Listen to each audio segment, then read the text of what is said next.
जय श्री कृष्णा। हम सबका अहोभाग्य है कि हम श्रीमद् भगवत गीता के 12वें अध्याय को कह और सुन रहे हैं। जय श्री कृष्णा। यदि हमसे कोई त्रुटि रह जाए कहने में और समझाने में तो हम उसके क्षमा प्रार्थी हैं। 11वें अध्याय में भगवान श्री कृष्ण ने अर्जुन को अपना विराट रूप, विश्व रूप का विराट दर्शन करवाया था, जिसको देखकर अर्जुन संशय मुक्त हो गए थे और उन्होंने जान लिया था कि इस संसार में केवल परमेश्वर ही है चाहूं और कोई दूसरा नहीं है, क्योंकि यह जगत प्रभु के एक अंश में समाया हुआ है, विराजमान है और प्रभु तो अनंत हैं। 12वें अध्याय के पहले श्लोक में अर्जुन भगवान श्री कृष्ण से प्रश्न कर रहे हैं, हे प्रभु, जो भक्त निरंतर आप में लगे रहकर आपकी उपासना करते हैं और जो अविनाशी निर्गुण निराकार की ही उपासना करते हैं, उन दोनों से उत्तम योग वेता कौन है? अर्थात साकार रूप वाले या निराकार रूप वाले। और हम संसार में देखते हैं कि इन दो द्वैतों में सभी लोग उलझे हुए हैं। कोई समझता है कि साकार ही ठीक है और कोई समझता है कि प्रभु साकार नहीं, निराकार हैं। शुरू से ही मानव की यह एक जिज्ञासा रही है कि वो जानना चाहता है कि प्रभु साकार हैं या निराकार। और यही प्रश्न अर्जुन ने भगवान श्री कृष्ण से कर दिया है कि प्रभु कौन सा उत्तम है। प्रश्न सुनकर भगवान श्री कृष्ण अर्जुन से कहते हैं कि हे अर्जुन, मुझ में मन को लगाकर नित्य निरंतर मुझ में लगे हुए जो भक्त परम श्रद्धा से युक्त होकर मेरी सगुण साकार की उपासना करते हैं, वे मेरे मत में सर्वश्रेष्ठ योगी हैं। सगुण साकार की उपासना करते हैं, वो प्रभु के मत के अनुसार सर्वश्रेष्ठ योगी हैं, जो निरंतर मुझ में लगे हुए हैं, जो भक्त और परम श्रद्धा के साथ, ऐसे ही नहीं कि चलते फिरते, श्रद्धा के साथ जो प्रभु के सिमरन में लगे हुए हैं। आगे तीसरे और चौथे श्लोक में प्रभु कहते हैं, और जो अपने इंद्रिय समूह को भली भांति वश में करके, क्योंकि हमारी इंद्रियां हमारे वश में नहीं होती, प्रायः हम सब इंद्रियों के ही गुलाम होते हैं। लेकिन यहाँ प्रभु चेतावनी भी दे रहे हैं और समझा भी रहे हैं कि हे अर्जुन, जो इंद्रियों को भली भांति वश में करके चिंतन में न आने वाले, सब जगह परिपूर्ण देखने में न आने वाले, निर्विकार, अचल, ध्रुव, अक्षर और अव्यक्त की तत्परता से उपासना करते हैं, वे प्राणी मात्र के हित में प्रीति रखने वाले और सब जगह समबुद्धि वाले मनुष्य मुझे ही प्राप्त होते हैं। प्राणी मात्र का जो हित चाहे, सम बुद्धि हो जिसके अंदर, अर्थात हर स्थिति में समान रहे, समान रहने का प्रयास करे, वे सब मुझे ही प्राप्त होते हैं। 5वें श्लोक में कहते हैं, अव्यक्त में आसक्त चित्त वाले उन साधकों को कष्ट अधिक होता है, क्योंकि देह अभिमानियों के द्वारा अव्यक्त विषयक गति कठिनता से प्राप्त की जाती है। अव्यक्त निराकार में जो आसक्त हैं, उनको थोड़ी कठिनाई तो होती ही है, क्योंकि प्रभु के निराकार में मन को लगाना इतना आसान नहीं है।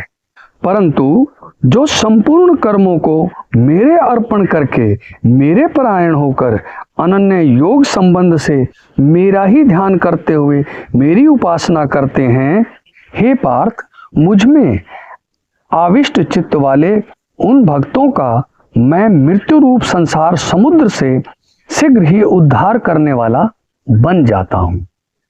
जो प्रभु को निरंतर भजते रहते हैं और अपने संपूर्ण कर्मों को जो प्रभु को अर्पण कर देते हैं, उनके लिए प्रभु खुद ही उद्धारक बन जाते हैं। कि जो प्रभु का ध्यान करते हैं, प्रभु उनका भी ध्यान करते हैं। वैसे तो प्रभु सभी का ध्यान करते हैं, लेकिन कहते हैं ना कि जो बच्चा जब तक रोता नहीं तो माँ भी दूध देती नहीं। ऐसे ही जब तक हमारे प्रेम के अश्रु, भक्ति भाव, श्रद्धा से हमारा मन प्रभु को नहीं पुकारता तो प्रभु भी नहीं आते। हे पार्थ, भगवान कहते हैं तू मुझ में मन को स्थापन कर, मुझ में मन को स्थापन कर, अर्थात अपने चित्त को, मन को प्रभु में लगा, ईश्वर में लगा। मुझ में ही बुद्धि को प्रविष्ट कर, और बुद्धि को भी मुझ में ही प्रविष्ट कर, अर्थात बुद्धि से भी मुझको ही समझ, सोच और भक्तिभाव श्रद्धा से चिंतन कर। इसके बाद तू मुझ में ही निवास करेगा, इसमें कोई संशय नहीं। अर्थात जो मन से और बुद्धि से ईश्वर को भजते हैं, ईश्वर का ध्यान चिंतन मनन करते हैं, वो अंततः ईश्वर में ही वास करते हैं। प्रभु फिर कहते हैं अगर तू मन को मुझ में अचल भाव से स्थिर अर्पण करने में अपने को समर्थ नहीं मानता तो हे धनंजय, अभ्यास योग के द्वारा तू मेरी प्राप्ति की इच्छा कर। मन बहुत चंचल है, यह चित्त आसानी से कहीं रुकता नहीं, तो प्रभु ने उसका भी रास्ता बताया है कि तू अभ्यास योग से मेरी प्राप्ति की इच्छा कर। भाई इच्छा तो कर कम से कम।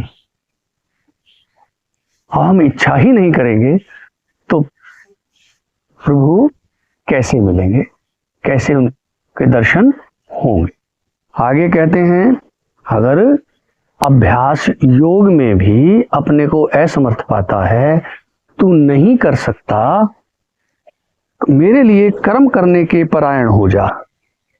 तो फिर जो भी कर्म करता है वो मेरे लिए कर। अर्थात हम जो भी कर्म करें वो यह करें कि हमारा धर्म क्या है, ईश्वर के अर्पण करते हुए चलें। ईश्वर क्या चाहते हैं, हम अपनी इच्छाओं को त्याग दें। मेरे लिए कर्म करने के परायण हो जा, मेरे लिए कर्मों को करता हुआ भी तू सिद्धि को प्राप्त हो जाएगा। जो भक्त अपने कर्म भी करता है लेकिन ईश्वर को समर्पित करता है, यह सोच के करता है कि जो ईश्वर करवा रहा है वही मैं कर रहा हूं, बड़ा सोच समझ के वो चलता है ईश्वर के परायण होकर, तो उसको भी अंत में सिद्धि प्राप्त होती है, अर्थात भगवान प्राप्त हो जाते। 11वें श्लोक में फिर कहते हैं अगर मेरे योग समता के आश्रित हुआ तू इस पूर्व श्लोक में कहे गए साधन को भी करने में अपने को असमर्थ पाता है, तो मन इंद्रियों को वश में करके संपूर्ण कर्मों के फल की इच्छा का त्याग कर। फिर एक रास्ता और बता दिया कि यदि ऐसा करने में भी तू असमर्थ है, कर्म भी करते हुए मुझे ध्यान नहीं कर सकता, मुझे अर्पण नहीं कर सकता, तो अपने मन सहित समस्त इंद्रियों को अपने वश में कर और फल की इच्छा त्याग कर कर्म कर।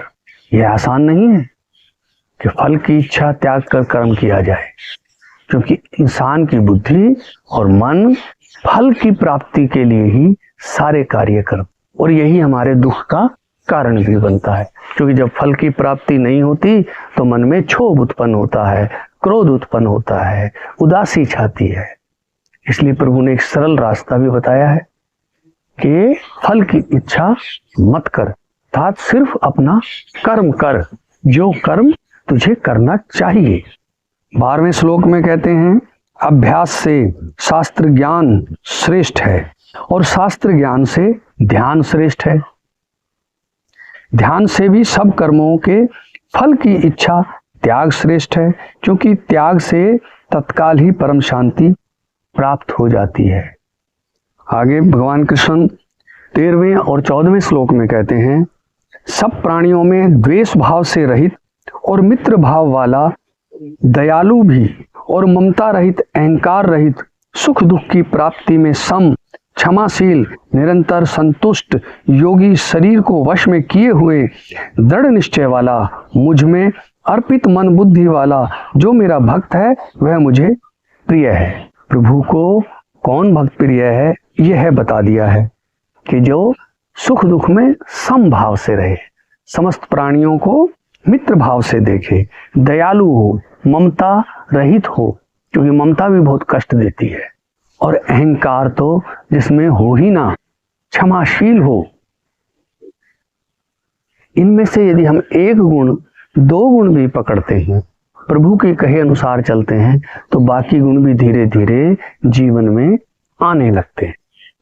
आगे भगवान कृष्ण कहते हैं, जिससे कोई भी प्राणी क्षुब्ध नहीं होता और जो स्वयं भी किसी प्राणी से क्षुब्ध नहीं होता, उद्विग्न नहीं होता, तथा जो हर्ष, अमर्ष अर्थात ईर्ष्या, भय और उद्वेग, हलचल से रहित है, वह मुझे प्रिय है। जो प्राणियों में सद्भावना रखे और किसी भी प्राणी से परेशान ना हो, क्रोधित ना हो, क्षुब्ध ना हो, वह प्रभु को अत्यंत प्रिय है।